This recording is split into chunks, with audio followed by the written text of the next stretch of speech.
नमस्कार दोस्तों, आप सबका स्वागत है आपके अपने YouTube चैनल विकास फिजिकल एजुकेशन स्टडी पर। मैं आपका साथी विकास बना हुआ हूँ आपकी परीक्षा की तैयारी के लिए आपके साथ। और जो मैं एस्टेट की सीरीज करा रहा हूँ, हमने करा दिए हैं तीनों TGT एस्टेट 2017 TGT, 18, 19 और 2019 PGT। और आज मैं कराने जा रहा हूँ 2016 PGT एस्टेट के पहले जो 30 क्वेश्चन है वो। जल चिकित्सा नहीं है, जल चिकित्सा नहीं है, इन्होंने ऑप्शन दे रखे हैं। जल चिकित्सा में क्या क्या है? वलपूल बाथ, वलपूल बाथ ये भी जल चिकित्सा भाई। क्रायोथेरेपी बर्फ चिकित्सा है। कॉन्ट्रास्ट बाथ, कॉन्ट्रास्ट बाथ, वैषम्य स्नान, कॉन्ट्रास्ट बाथ ये भी है। और क्रायोथेरेपी ये बर्फ की, ये भी क्रायोथेरेपी ये भी बर्फ की है। और जो नहीं है जल चिकित्सा है भाई ये सारी, जो नहीं है मोम स्नान, पैराफिन बाथ। मोम स्नान क्या है? Paraffin bath, paraffin bath. जल चिकित्सा नहीं है जल ब्रह्म स्नान, वैषम्य स्नान, मोम स्नान, क्रायोथेरेपी। तो इसका आंसर है मोम स्नान। शारीरिक कौशल सीखना संबंध रखता है, शारीरिक कौशल सीखना संबंध रखता है किससे भाई? संज्ञानात्मक अधिगम से, संज्ञानात्मक अधिगम से, अधिगम से, संज्ञानात्मक अधिगम से। अगला क्वेश्चन है नॉकआउट, किस नॉकआउट पत्ती में हारी हुई टीम को दोबारा खेलने, हारी हुई टीम को दोबारा खेलने का मौका, टीम को दोबारा खेलने का मौका कौन सी प्रतियोगिता में मिलता है भाई? डबल नॉकआउट में, डबल नॉकआउट में। आपको याद रखना है, हारी हुई टीम को खेलने का मौका डबल नॉकआउट में। जल चिकित्सा है भाई, वर्लपूल बाथ भी है, कॉन्ट्रास्ट बाथ भी है। ये बर्फ चिकित्सा ये भी जल में आ जाता है, क्रायोथेरेपी। जल चिकित्सा को हाइड्रोथेरेपी कहा जाता है। और मोम स्नान पैराफिन बाथ है, मोम थेरेपी है। शारीरिक कौशल संबंध रखता है संज्ञानात्मक अधिगम से। हारी हुई टीम को दोबारा खेलने का मौका मिलता है डबल नॉकआउट में। इनमें से कौन सा कारक स्वास्थ्य को प्रभावित नहीं करता? गहरी नींद व आराम करता भाई, संतुलित भोजन ये भी करता, प्रतिदिन अभ्यास ये भी करता, लेकिन पढ़ना नहीं करता। स्वास्थ्य को प्रभावित करते हैं, को प्रभावित करते हैं क्या क्या भाई? भोजन, शारीरिक व्यायाम और नींद व आराम, नींद व आराम ये सभी स्वास्थ्य को प्रभावित करते हैं। अगला क्वेश्चन है, अगला क्वेश्चन है उचित मिलान कीजिए। फार्टलेक, फार्टलेक है भाई खिंचाव व्यायाम है, खिंचाव व्यायाम। आगे है तेज दौड़, तेज दौड़। अगला है उछल कूद वाले व्यायाम, उछल कूद व्यायाम भाई। विस्फोटक शक्ति क्या बढ़ाएंगे? उछल कूद वाले व्यायाम विस्फोटक शक्ति बढ़ाएंगे। तेज दौड़ क्या बढ़ाएगी भाई? गति बढ़ाएगी।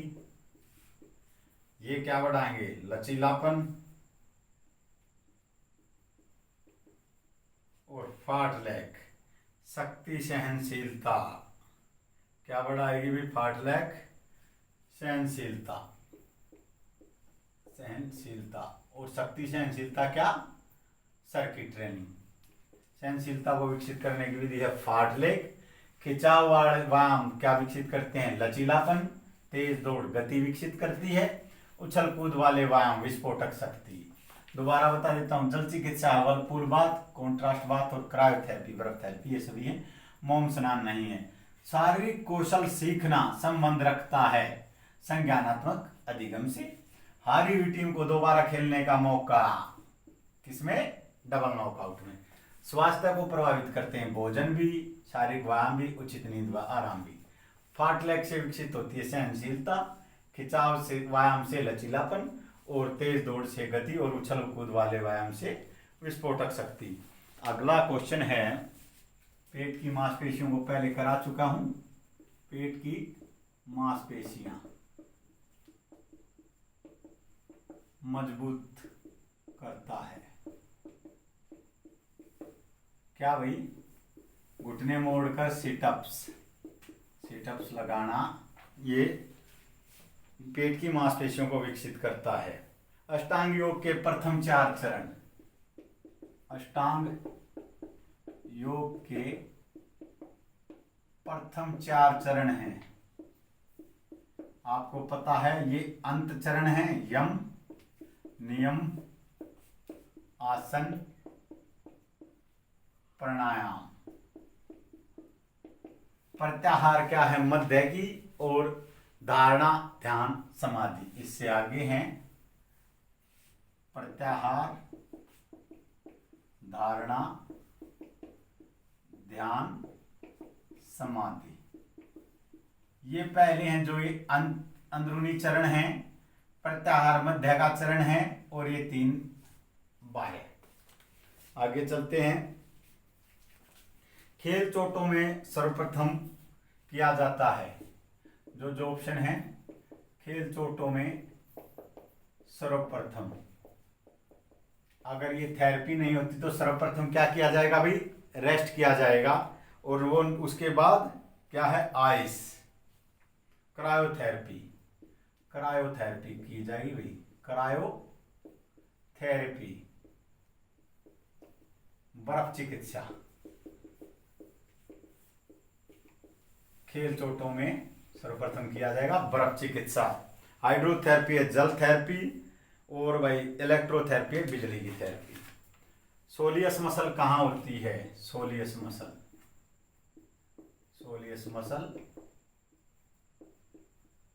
कहाँ होती है? पैर के निचले भाग में, पैर के निचले भाग में। सोलियस मसल पैर के निचले भाग में होती है, गुरुत्वाकर्षण के विरुद्ध कार्य करती है, और खिंचाव के हिसाब से सबसे मजबूत मांसपेशी है। अगला है, लंदन ओलंपिक्स में भारत के पदक। लंदन ओलंपिक्स में 2012 में भारत के पदक कितने थे भाई? पदक 6 पदक थे भाई।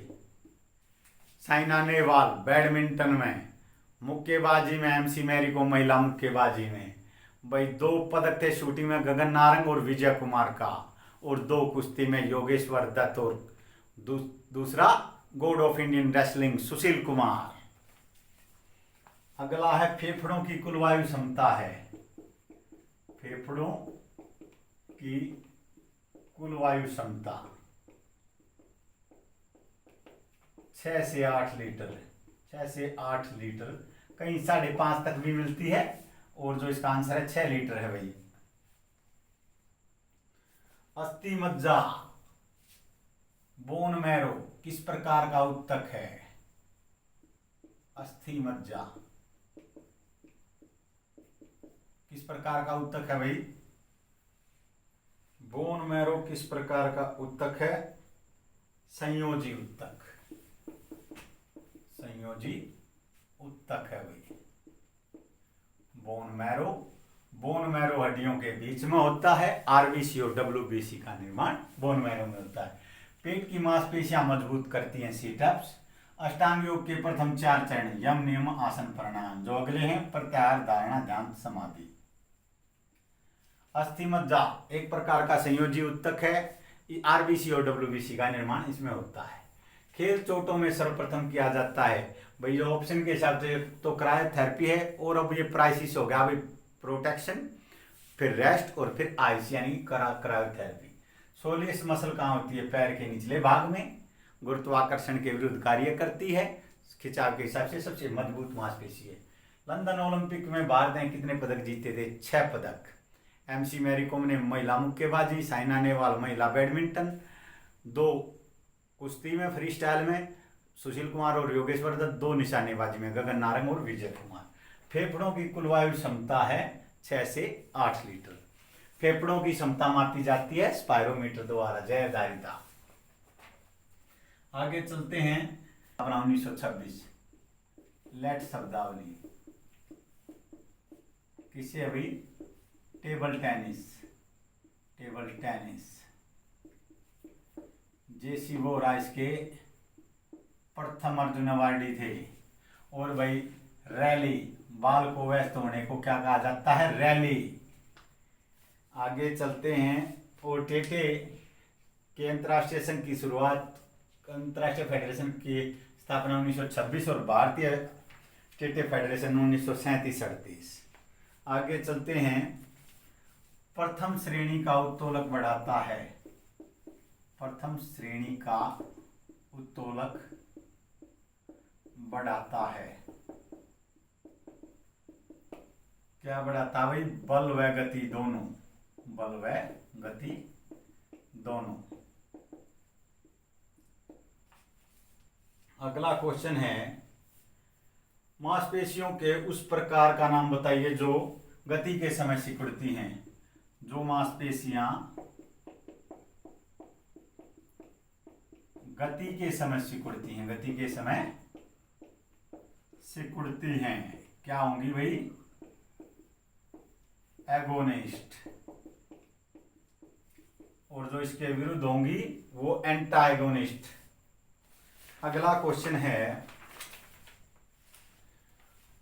प्राचीन ग्रीस में अपोलो देवता था। आपको ये भी करा चुका हूं। प्राचीन ग्रीस में अपोलो गॉड ऑफ हीलिंग, घाव भरने का देवता। घाव भरने का देवता। आपको इंग्लिश में याद रखना है गॉड ऑफ हीलिंग। शारीरिक शिक्षा का साझा लक्ष्य है शारीरिक विकास है भाई। शारीरिक शिक्षा का लक्ष्य है, ऑल ओवर ऑफ डेवलपमेंट है। लेकिन जो ये ऑप्शन दिए गए हैं इनके हिसाब से क्या है? शारीरिक शिक्षा का लक्ष्य है। शारीरिक विकास भी है भाई और संपूर्ण विकास भी आ सकता है। संपूर्ण विकास, ऑल ओवर डेवलपमेंट, इसका ये अगर ऑप्शन में होता तो ये ठीक होगा। अगला है बाइल, पित्त का निर्माण होता है। ये भी करा चुका हूं पाचन तंत्र में। पित्त का निर्माण, पित्त व यूरिया का निर्माण कहाँ होता है? यकृत। सबसे बड़ी ग्रंथि है, वजन 1.5 किलोग्राम, 1.5 किलोग्राम इसका वजन है। पित्त का निर्माण और यूरिया का निर्माण भी यकृत में ही होता है। यूरिया का निर्माण भी यकृत में। खेल कूद में खेल चोटों के लिए पुनर्विस्थापन में प्रयोग किया जाता है। खेल चोटों में पुनर्विस्थापन में प्रयोग किया जाता है। पहले हैं सुधारात्मक व्यायाम। सुधारात्मक व्यायाम और भौतिक चिकित्सा दोनों हो तो दोनों है। तो इसका आंसर है, बहुत पिटा पिटा प्रश्न है, सुधारात्मक व्यायाम। और भौतिक चिकित्सा भी हो तो ये दोनों हो जाएंगे भी। लेट शब्दावली टेटे से है। जेसी वोरा टेटे के प्रथम अर्जुन अवार्डी थे। रैली ये भी टेटे से संबंधित है। प्रथम श्रेणी उत्तोलक बढ़ाता है, बल व गति दोनों। जो मांसपेशियां गति के समय सिकुड़ती हैं, एगोनिस्ट। और जो इसके विरुद्ध कार्य करते हैं, एंटागोनिस्ट। प्राचीन ग्रीस में अपोलो देवता था, घाव भरने का देवता। शारीरिक शिक्षा का लक्ष्य है शारीरिक विकास। अगर ये नहीं है तो संपूर्ण विकास, ये राइट आंसर होगा। और शारीरिक जो ऑप्शन थे उनमें शारीरिक विकास। बाइल, पित्त का निर्माण होता है यकृत में और यूरिया का निर्माण भी यकृत में होता है। खेल चोटों में पुनर्विस्थापन में प्रयोग किया जाता है सुधारात्मक व्यायाम, कोरेक्टिव एक्सरसाइज। अगला है, दूसरी श्रेणी के लीवर में होता है उत्तोलक। लीवर में, वो लीवर नहीं, वो लीवर पेट है, ये लीवर उत्तोलक है। भार बीच में होगा भाई, भार बीच में, बल पहले और आधार पीछे। पहले में ये कौन सा है, सेकंड श्रेणी का है, और पहले में आधार बीच में होगा और बल भार दोनों तरफ, और जो तृतीय श्रेणी का है उसमें बल बीच में होगा, भार आगे आ जाएगा, आधार पीछे। अगला जो क्वेश्चन है, व्यक्तिगत भिन्नता का कारण। व्यक्तिगत भिन्नता का कारण क्या है भाई, वंश तथा वातावरण। वंश तथा वातावरण, वंश तथा वातावरण व्यक्तिगत भिन्नता का कारण है। आगे चलते हैं, कथनों पर विचार कीजिए। प्रथम एशियन खेल दिल्ली में आयोजित हुए, ठीक है।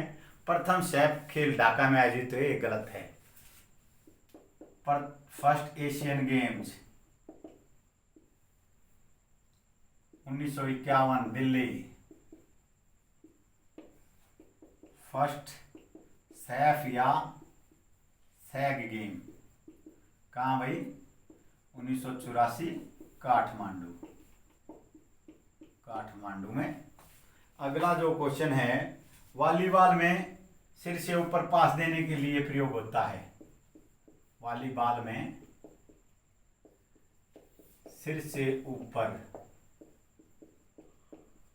पास में प्रयोग होता है, क्या भाई, दोनों हाथों की उंगलियां, दोनों हाथों की उंगलियां, फिंगरिंग कहते हैं जिनको। पास देते हैं ऐसे, वॉलीबॉल में ड्रॉप भी डालते हैं। बोर्ड पोर्ड को यह भी कहते हैं, बोर्ड पोर्ड, बोर्ड पोर्ड को यह भी कहते हैं।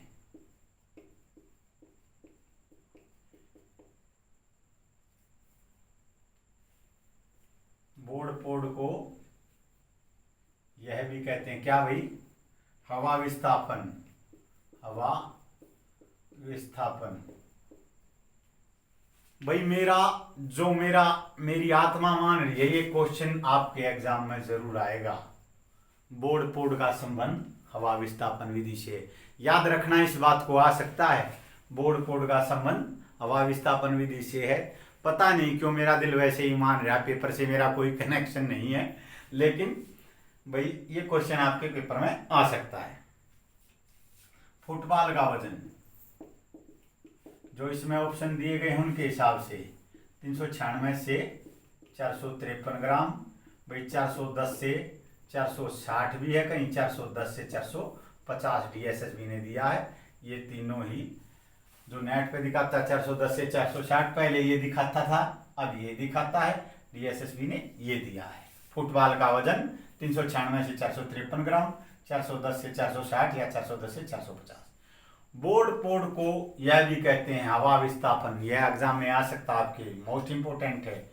वॉलीबॉल में सिर से ऊपर पास देने में प्रयोग होता है दोनों उंगलियों और फिंगरिंग का। First Saif game 1984 Kathmandu, first Asian games 1951 Delhi. व्यक्तिगत भिन्नता का कारण है वंश तथा वातावरण, जेनेटिक एंड एनवायरमेंट। सेकंड प्रकार के उत्तोलक में बीच में होता है बार, बल आगे और आधार पीछे। अगला जो क्वेश्चन है, काइनेमेटिक्स गति का विश्लेषण किस संदर्भ में करता है।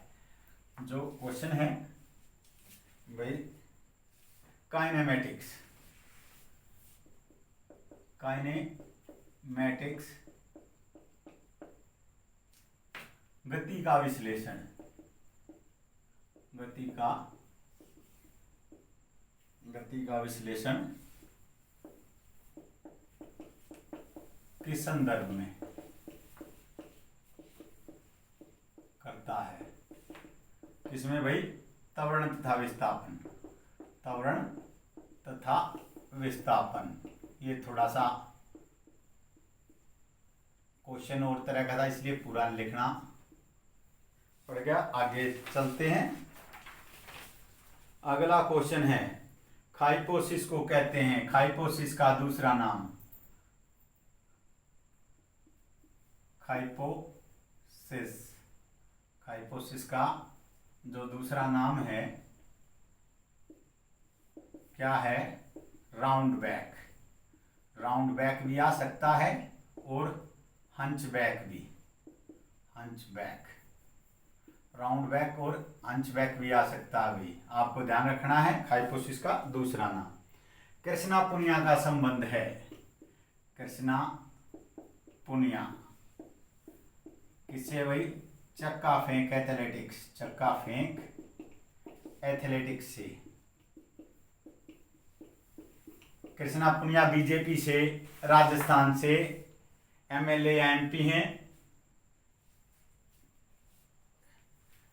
कृष्णा पुनिया राजस्थान से संबंध रखती हैं और ये सांसद या विधायक हैं। सांसद हैं या विधायक हैं ये इस पर मैं श्योर नहीं हूं, लेकिन ये हैं जरूर, या तो विधानसभा की सदस्य हैं या लोकसभा की। चक्का फेंक से ये संबंध रखती हैं। लीड अप गेम सहायक हैं, लीड अप गेम किसमें सहायक है भाई?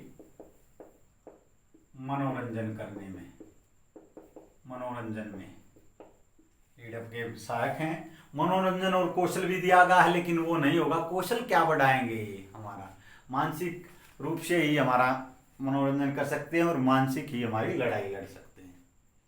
आगे चलते हैं। ओलंपिक के 5 झंडे आपस में मिले हुए हैं, ओलंपिक झंडे के 5 छल्ले, ओलंपिक ध्वज के 5 छल्ले आपस में मिले क्या प्रदर्शित करते हैं? आपस में मिलकर प्रदर्शित करते हैं भाई क्या? दुनिया की एकता, अंतर्राष्ट्रीय भाईचारा या दुनिया की एकता, ये प्रदर्शित करते हैं। एक जो दोबारा बता देता हूं, काइनेमेटिक्स गति का विश्लेषण किस संदर्भ में करता है? त्वरण तथा विस्थापन दोनों। हाइपोसिस का दूसरा नाम राउंड बैक या हंच बैक, कोई भी आ सकता है। कृष्णा पुनिया चक्का फेंक एथलेटिक्स से संबंधित हैं, राजस्थान की हैं ये राज्यसभा ना, ये विधानसभा या लोकसभा की सदस्य हैं। ये आपको देख लेना किसकी है। लीड अप गेम सहायक है मनोरंजन बढ़ाने में। ओलंपिक ध्वज के 5 छल्ले मिलकर प्रदर्शित करते हैं दुनिया की एकता। अगला जो अगले 30 क्वेश्चन हैं वो अगली वीडियो में करवाएंगे। हमारा यह आज का वीडियो ये यहीं समाप्त होता है। आधा एग्जाम करवा है। हमारे चैनल को लाइक कीजिए, शेयर कीजिए, सब्सक्राइब कीजिए। जय हिंद, जय भारत।